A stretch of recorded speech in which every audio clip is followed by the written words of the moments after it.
Changing the mode. The mode will influence how the edit form behaves. You can have it as View, Edit, or New. Let's learn more by watching the following video. Select the edit form, and choose the default mode, property value, from the Properties drop-down. Here is where we would set the mode of the edit form.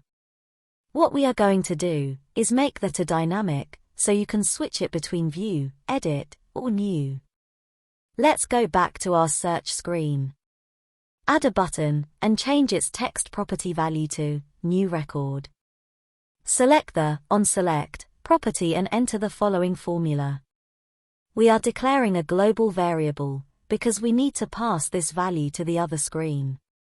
The code is storing the mode that we want the edit form to take. Here, we are asking it to take the default mode of New. We also need to navigate to the Record View screen, so let's introduce that formula.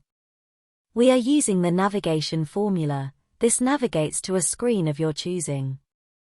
Notice that if you need a new line of code, you must use a separator. Return to the Record View screen, and change the edit form property default mode to the variable that we created. Return to the search screen and press the New Record button. Watch how we can use the same formula but declare the variable as View or Edit.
If you like this video, please like and subscribe.